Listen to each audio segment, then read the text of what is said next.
أعوذ بالله السميع العليم من الشيطان الرجيم بسم الله الرحمن الرحيم إن الحمد لله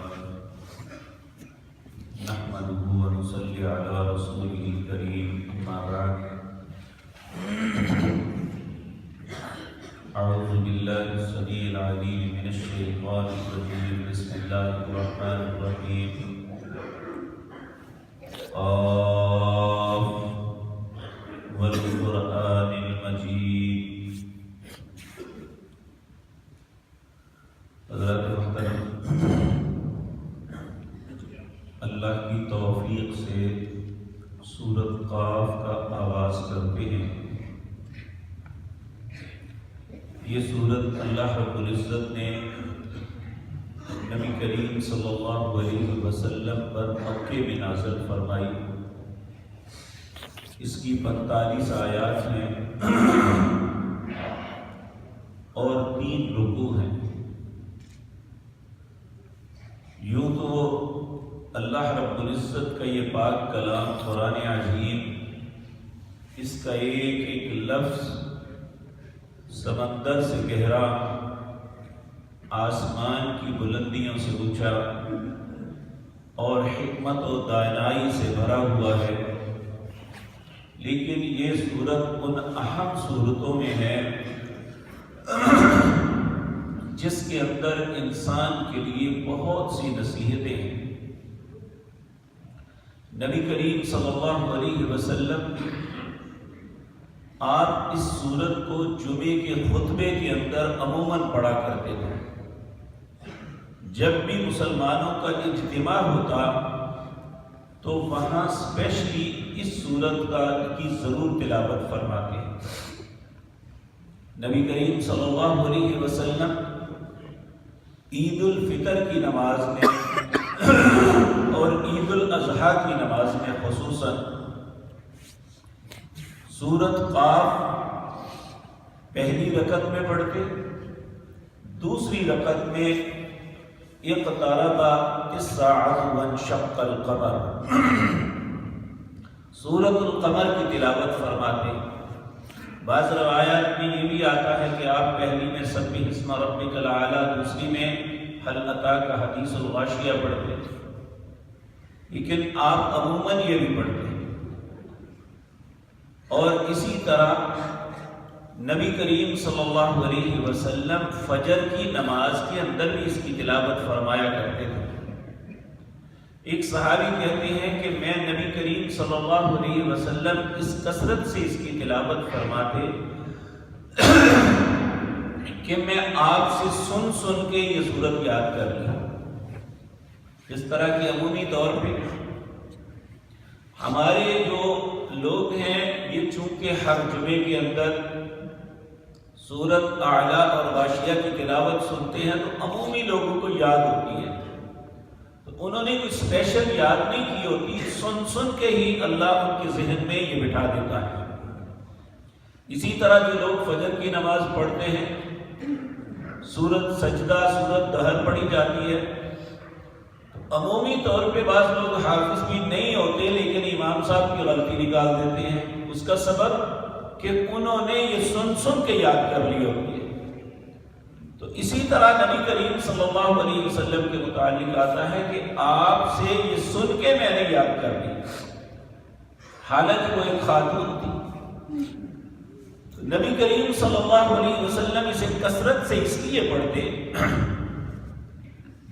کہ اس کے اندر بہت سی باتیں، انسان کی پیدائش کا معاملہ اور اس کے حساب و کتاب کا، اس کے ہر بات کا لکھا جانا اور اس کی زبان سے نکلا ہوا ہر کلمہ جو ہے وہ پکڑ دینا، اور پھر اس کے بعد جنت اور جہنم، آخرت کے تذکرے اور جنت کی خوبصورتیاں اور جہنم کی ہولناکیاں، یعنی یہ ایسا کمبینیشن تھا کہ اگر انسان سمجھتا ہو تو اس صورت کے اندر اس کے لیے بہت سی نصیحتیں ہیں۔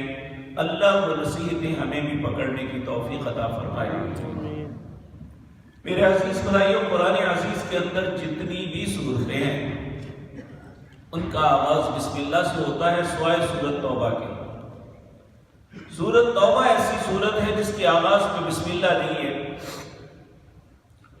اس میں مختلف اقوال ہیں صحابہ کے کہ کہتے ہیں کہ یہ سورت انفال کا ہی ایک حصہ ہے، اس لیے بسم اللہ نہیں ہے۔ بس کہتے ہیں نہیں، یہ ایک الگ اور مستقل سورت ہے، چونکہ جبریل علیہ السلام نے نبی کریم صلی اللہ علیہ وسلم پر جب یہ آیات نازل کی تو اس وقت بسم اللہ نہیں پڑھی تھی، تو اس لیے یہاں پہ بسم اللہ نہیں ہے۔ اور بعض کہتے ہیں اس کی بسم اللہ سورت نمل میں آ گئی، اِنَّهُ مِن سُلَيْمَانَ وَإِنَّهُ بِسْمِ اللَّهِ الرَّحْمَنِ الرَّحِيمِ۔ تو یہ اللہ رب العزت کے نام کے ساتھ شروع کرنا چاہیے۔ اور ایک بات ذہن میں رکھیے، اگر آپ قرآن کا آغاز کرنے لگے ہیں تو اس میں اللہ کا حکم ہے وَإِذَا قَرَأْتَ الْقُرْآنَ فَاسْتَعِذْ بِاللَّهِ۔ جب قرآن کی تلاوت شروع کرو تو سب سے پہلے اللہ سے پناہ طلب کرو، کیونکہ یہ ایک حقیقت ہے، آپ قرآن پڑھنے لگے یا آپ نماز پڑھنے لگے تو جو باتیں کبھی ذہن میں نہیں آئی وہ اس وقت ذہن میں آنی شروع ہو جاتی ہے۔ نبی صلی اللہ علیہ وسلم نے فرمایا ایک شیطان ہے جس کا نام خنزب ہے، یہ ابن آدم کو اچھے کاموں سے روکتا رہتا ہے، لیکن پھر بھی اگر انسان اچھے کام کے لیے تیار ہوتا ہے، یعنی نماز کے لیے کھڑا ہوگا، یہ کہتا ہے اے آدم کے بیٹے، اے حوا کی بیٹی، تو نے اس کام کا ارادہ کیا، میں نے تجھے منع کیا، پھر بھی تو شروع ہو گیا۔ اب وہ قسم اٹھا کے کہتا ہے میں نماز کا کچھ حصہ چھین لوں گا تم سے۔ وہ کس طرح چھینتا ہے؟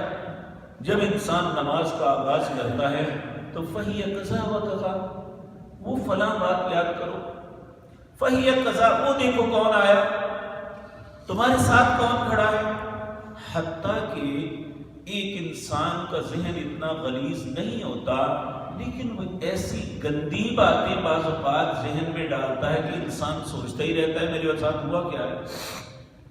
حتیٰ کہ بعض اوقات وہ اپنے سجود، رکوع اور رکعات کی تعداد کا تعین بھی نہیں کر پاتا کہ میں کتنی رکعتیں پڑھ چکا ہوں۔ تو یہ اس لیے جب بھی انسان یہ کرے، نماز کے آغاز میں بھی نبی صلی اللہ علیہ وسلم اللہ اکبر کہنے کے بعد آپ استفتاح الصلاۃ کی دعا پڑھتے، اور قرات سے پہلے یعنی سورۃ فاتحہ سے پہلے آپ پڑھتے اعوذ باللہ من الشیطان الرجیم من حمزہ ونفخہ ونفثہ۔ تو ہم بھی قرآن کی تلاوت کا آغاز ہو یا نماز کی تلاوت کا آغاز اعوذ اور بسم اللہ سے اسے شروع کرنا چاہیے۔ اللہ ہم سب کو توفیق دے۔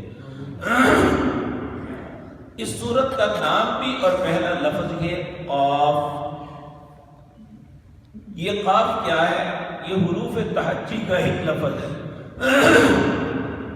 یہ حروف مقطعات میں سے ایک لفظ ہے۔ حروف مقطعات ان لفظوں کو کہتے ہیں جو بظاہر تو لفظ پہچانے ہوئے ہیں، لیکن ان کا معنی اللہ نے نہیں بتایا۔ تو نبی صلی اللہ علیہ وسلم جب بھی یہ آتے تو کہتے اللہ اعلم بمرادی، اس کی مراد اللہ جانتے ہیں۔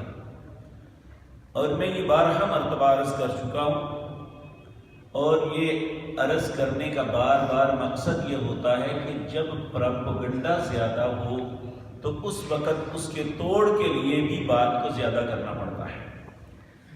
تو اس وقت پروپیگنڈا اس بات پہ بہت زیادہ ہے کہ کیلنڈر، روزوں کے کیلنڈروں پہ، سالانہ کیلنڈروں پہ یا ویسے قطعات بنائے ہوتے ہیں جس پہ لکھا ہوتا ہے لوح قرآنی، اور یہ حروف مقطعات میں سے بعض لفظوں کو لکھا گیا ہے وہاں پہ، اور لکھنے کے بعد نیچے لکھا ہوتا ہے آمین۔ آمین کا مطلب ہے کہ اے اللہ تو ہماری دعا کو قبول کر لے۔ اب ہمیں پتہ ہی نہیں اس کا معنی کیا ہے، تو آمین کس بات میں؟ اور جب اللہ نے اس کے متعلق کچھ بتایا ہی، آج سے آپ 10 سال پیچھے چلے جائیں تو کبھی کسی کے تصور میں بھی یہ بات نہیں آئی تھی۔ یہ بات چند سال پہلے کسی نے گڑھی ہے، کس نے گڑھی ہے اللہ ہی جانتے ہیں، وگرنہ اس بات کا کسی کو علم نہیں تھا اور نہ کسی کی اس طرف توجہ تھی۔ اب اس پہ روزانہ ہر دفعہ ایک نئی بات لکھ دی جاتی ہے، اگر یہ پڑھو گے تو کاروبار میں برکت ہوگی، تمہارے گھروں میں برکت ہوگی، یہ فلاں ہوگا۔ دیکھیں، گھروں میں برکت، کاروباروں میں برکت صاف نیت اور قرآن کی تلاوت سے ہوتی ہے۔ نبی صلی اللہ علیہ وسلم نے فرمایا اپنے گھروں کو قبرستان نہ بناؤ۔ کیسے قبرستان نہ بناؤ؟ آپ نے فرمایا 2 کام اپنے گھروں میں ضرور کیا کرو۔ اللہ کے رسول وہ 2 کام کون سے ہیں؟ آپ نے فرمایا اپنے گھروں میں قرآن کی تلاوت کیا کرو۔ قرآن کی تلاوت گھروں میں برکت کا سبب ہے، قرآن لٹکانا برکت کا سبب نہیں۔ اسی طرح آپ نے فرمایا اپنی نماز کا کچھ حصہ بچا کے گھر لایا کرو۔ نماز کا حصہ کیسے بچاتے؟ جس طرح فرض نماز مردوں کے لیے ضروری ہے کہ وہ مسجد میں ادا کریں، اور بہترین نماز جو فرائض ہیں وہ مسجد میں ہے، اسی طرح جو سنن اور نوافل پڑھتے ہیں وہ افضل اور بہتر یہ ہے، مسجد میں پڑھے جا سکتے ہیں، منع نہیں ہے، لیکن وہ افضل اور بہتر یہ ہے کہ ہم اپنے گھر میں، اپنی فیکٹری میں، اپنی دکان میں، اپنی جگہ پہ جا کے پڑھیں۔ یہ وہ باتیں ہیں جو رسول اللہ نے بتائی اور اس سے ہمیں برکت پڑتی ہے۔ کچھ لوگ، کچھ مفسرین نے ایک بنی اسرائیلی روایت کو لے کے قاف سے مراد کہا ہے قاف ایک پہاڑ ہے۔ یہ دنیا کے پیچھے ایک سمندر ہے، سمندر کے پیچھے وہ پہاڑ ہے جسے ہم عمومی طور پہ معروف جانتے ہیں کوہ قاف۔ کوہ قاف کے متعلق بہت سی عجیب و غریب روایات کھلی ہوئی ہیں، اور ان سب کی بنیاد بنی اسرائیلی روایات پہ ہیں کہ کوہ قاف میں پریاں رہتی ہیں، کوہ قاف میں جن رہتے ہیں، فلاں ہوتا ہے۔ تو یہ ساری باتیں بنی اسرائیل کی روایات سے لی گئی ہیں، جن کے متعلق رسول اللہ صلی اللہ علیہ وسلم نے فرمایا نہ ان کی تصدیق کرو نہ تکذیب کرو، کیونکہ تصدیق اس لیے نہیں کہ ممکن ہے وہ غلط ہوں، انہوں نے اپنے پاس سے گڑھی، تکذیب اس لیے نہیں، کچھ باتیں ممکن ہے درست بھی ہوں، وہ اللہ کی طرف سے ہو، اس لیے انہیں جھٹلاؤ بھی نہ۔ تو یہ بات جو اس کے متعلق کی جاتی ہے وہ عقل کے ہی خلاف لگتی ہے۔ تو یہ ایسی ہے کہ یہ پہاڑ اس نے پوری دنیا کو گھیرا ہوا ہے، تو یہ بات بھی عقل کے خلاف ہے۔ آج یہ جو سیارے ہیں وہ پوری زمین کی تصویر دیتے ہیں، ایک ایک مکان، ایک ایک جگہ، ایک ایک بازار جو ہے آپ کے موبائلوں کو بھی دیکھا جا سکتا ہے۔ حتیٰ کہ آپ اب یہ آئیڈینٹی کارڈ یا پاسپورٹ بنوانے کے لیے جاتے ہیں اور آپ اپنا ایڈریس بتاتے ہیں تو وہ گوگل پہ سرچ کرتے ہیں کہ واقعتاً اس کی رہائش ہے بھی یا نہیں، یہاں پہ یہ مکان ہے، یعنی مکان تک ڈھونڈ لیا تو یہ پوری دنیا کو گھیرا ہوا پہاڑ نہیں دیکھا۔ تو یہ ایسی باتیں ہیں جو عقل و دانش کے خلاف ہیں۔ تو اللہ رب العزت نے جب اس کے متعلق ہمیں کچھ نہیں فرمایا تو ہمیں اس پہ ایمان لانا چاہیے۔ اللہ عالم بمرادی، اللہ اس کی مراد جانتے ہیں، جب وہ بتائیں گے ہمیں پتہ چل جائے گا۔ پھر اللہ ایک قسم اٹھا رہی ہے، والقرآن المجید، مجھے اس عزت والے قرآن کی قسم ہے۔ تو قرآن ایک ایسی چیز ہے جس کے اندر انسانوں کے لیے ہدایت ہے۔ اللہ رب العزت فرماتے ہیں فیہ شفاء للناس، اس کے اندر ہدایت اور لوگوں کے لیے شفا ہے، چاہے وہ روحانی ہے یا جسمانی ہے۔ یہ ہمارے علامہ احسان علیہ ظہیر کے بڑے بیٹے قسام، انہیں ایک موذی بیماری لگ گئی، تو یہ اب بیچارے اب بھی بیٹھ کے خطبہ دیتے ہیں اور بیٹھ کے کرسی پہ نماز پڑھتے ہیں، حالانکہ عمر میں مجھ سے بہت چھوٹے ہیں۔ یہ اس بندے نے کیا کیا کہ ڈاکٹروں نے جواب دے دیا، ان کے متعلق سنا ہے کہ یہ لگاتار رو رو کے قرآن کی تلاوت کرتے رہے۔ کسی نے کہا علاج کی طرف توجہ دو، کہنے لگے جب اللہ نے کہا اس میں شفا ہے، اور واقعتاً وہ بیماری اللہ نے ختم کر دی، اس کے اثرات ان کے جسم پہ ہیں جو اس وقت ہو چکے تھے، لیکن الحمدللہ اللہ نے وہ بیماری قرآن کی وجہ سے ہی ختم کر دی۔